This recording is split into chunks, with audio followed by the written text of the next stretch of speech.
یعنی 2 دروازے بنا دیتے، ایک سے لوگ داخل ہوتے، دوسرے دروازے سے باہر نکل جاتے۔ لیکن میں اس لیے دیوار نہیں توڑ رہا ہوں کہ لوگ قریب العہد فی الاسلام ہیں، نئے نئے مسلمان ہوئے ہیں، تو وہ کہیں گے دیکھو جی بیت اللہ شریف کی دیوار کو توڑ دیا ہے، تو وہ کسی آزمائش میں فتنہ میں مبتلا ہو جائیں گے۔ تو دل کرتا ہے، تمنا آرزو یہ ہے، لیکن آپ نے اس پر عمل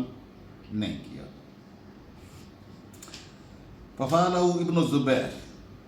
تو پھر حضرت عبداللہ ابن زبیر نے ہی جو ہے وہ یہ حدیث پاک بیان کی ام المومنین سیدہ عائشہ صدیقہ رضی اللہ تعالی عنہ سے۔ تو تاجدار کائنات صلی اللہ تعالی وسلم کی یہ خواہش تھی کہ میری امت کا ہر فرد جو یہاں پر آئے تو وہ بیت اللہ شریف کے اندر داخل ہونے کی سعادت حاصل کرے۔ تو آپ کو معلوم ہے کہ اب تو دروازہ ایک ہے، تو وہ دروازہ صرف بڑے حکمرانوں کے لیے کھولا جاتا ہے، خاص لوگوں کے لیے کھولا جاتا ہے۔ عام لوگوں کو تو بیت اللہ شریف کے اندر داخل ہونے کا موقع نہیں ملتا، اجازت نہیں ملتی۔ لیکن تاجدار کائنات صلی اللہ علیہ وسلم اس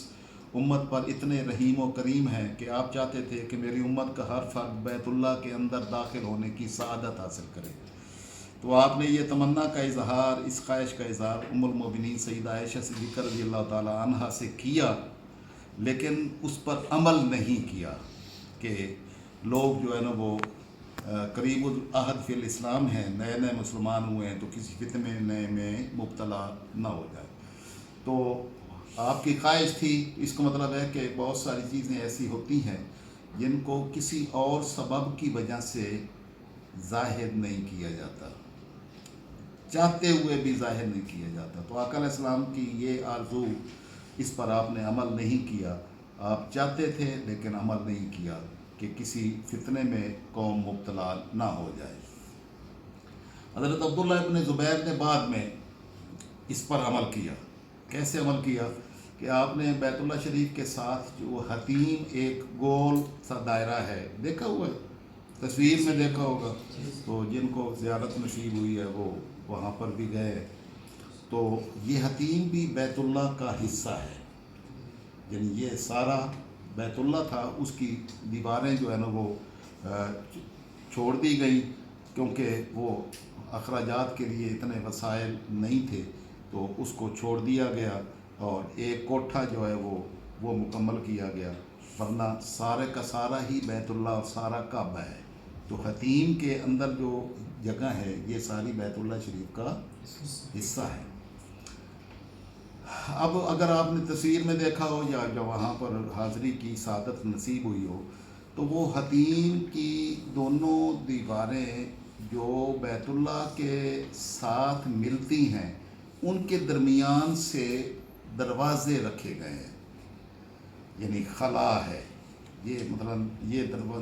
بیت اللہ ہے، تو یہ آگے حتیم ہے، تو یہ حتیم یہاں سے اور ادھر سے،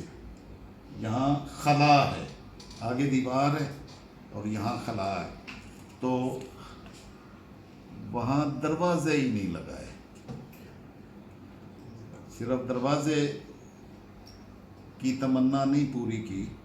بلکہ دروازہ ہی نہیں لگایا، اس کو بالکل کھلا ہی چھوڑ دیا ہے تاکہ وہاں حاضری دینے والے جو ہے نا وہ ایک طرف سے دروازے میں داخل ہو اس جگہ سے اور دوسری طرف سے نکل جائیں اور آ کے واپس کہیں کہ ہم بھی بیت اللہ شریف کے اندر داخل ہو کر یہ سعادت حاصل کر کے آئے۔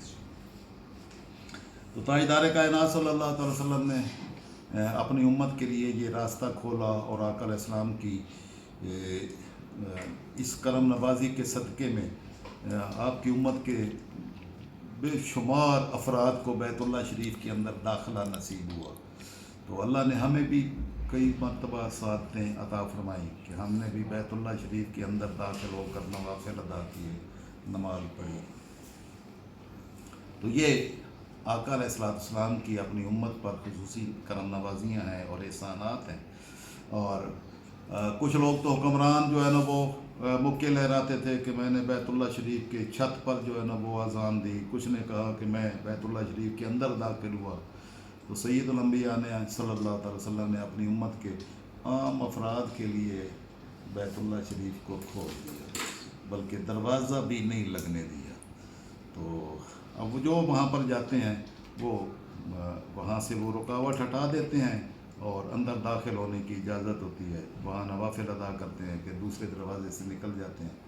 اور یہ ساتیں سید الانبیاء صلی اللہ تعالی وسلم نے اپنی امت کو بانٹی، تو آپ نے جو ہے وہ اس کا اظہار کیا، خواہش کا اظہار کیا، تمنا کا، اور آپ کی آرزو تھی، خواہش تھی، لیکن اس وقت جو ہے وہ نہیں کیا گیا تھا، کیونکہ قریب العہد تھے اسلام کے ساتھ لوگ، تو کسی آزمائش میں نہ پڑ جائے۔ تو آقا علیہ الصلوۃ والسلام کی اس تمنا اور آرزو کو حضرت عبداللہ ابن زبیر نے پورا کیا، اور یہ خلا بنایا، دروازے بنا دیے، 2 دروازے بنا دیے، ایک سے داخل ہوں دوسرے سے نکل جائیں۔ تو اس ارشاد رسول صلی اللہ تعالی وسلم سے یہ پتہ چلتا ہے کہ کئی چیزیں دیگر اسباب کی وجہ سے اختیار نہیں کی جاتی، وہ جائز ہوتی ہیں، درست ہوتی ہیں، تمنا اور آرزو بھی ہوتی ہے، خواہش بھی ہوتی ہے، لیکن کسی اور سبب کی وجہ سے اس کو اختیار نہیں کیا جاتا۔ تو کسی شے کو اختیار نہ کرنے کا مطلب یہ نہیں ہے کہ وہ حرام ہے یا وہ درست نہیں ہے، بلکہ اس لیے کہ لوگ کسی آزمائش اور فتنہ میں مبتلا نہ ہو جائیں۔ تو اس میں یہ آقا علیہ الصلوۃ والسلام کا یہ ایک ارشاد گرامی، اور بیت اللہ شریف کے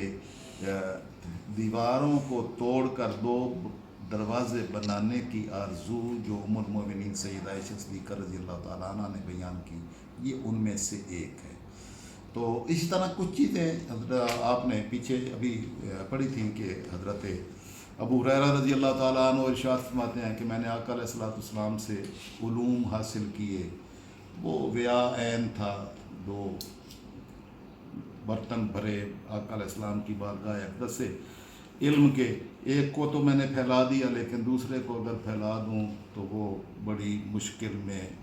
امت مشکل میں پڑ جائے گی، تو اس لیے بیان نہیں کی ہیں۔ تو مطلب ہے کہ بہت ساری چیزیں جو بیان نہ کی جائیں وہ علم نہ ہونے کی بنیاد اور دلیل نہیں ہوتی۔ اللہ رب العزت فہم صحیح عطا فرمائے، اور حکمت کے اعتبار سے کسی خاص مقصد کی خاطر دیگر چیزوں کے مد نظر رکھ کر کئی چیزوں کو جو ہے نا وہ اوپن نہیں کیا جاتا، بیان نہیں کیا جاتا، عمل میں نہیں لیا جاتا۔ اللہ رب العزت صحیح فہم کی توفیق نصیب فرمائے، اور امت مسلمہ کے اندر اختلافات پیدا کر کے ان کو تباہی سے دوچار کرنے سے محفوظ رکھے، تو ایسی چیزیں بیان ہوں جو فتنہ کا سبب نہ بنے، جس سے امت فتنہ میں مبتلا نہ ہو۔ یہ تاجدار کائنات صلی اللہ تعالی وسلم کی سنت ہے، اور ہمیں ایسے امور سے اجتناب کرنا چاہیے جس سے امت میں اختلاف اور تفرقہ پیدا ہونے کی گنجائش ہو، اور صرف ان امور کو اپنایا جائے جن کے ذریعے سے امت ایک اجتماعیت کی صورت اختیار کرنے میں کامیاب ہو۔ اللہ رب العزت ہمیں اختلافات کو دور کر کے اجتماعیت کی طرف جانے کی توفیق و سعادت عطا فرمائے۔ والسلام علیکم ورحمۃ اللہ وبرکاتہ۔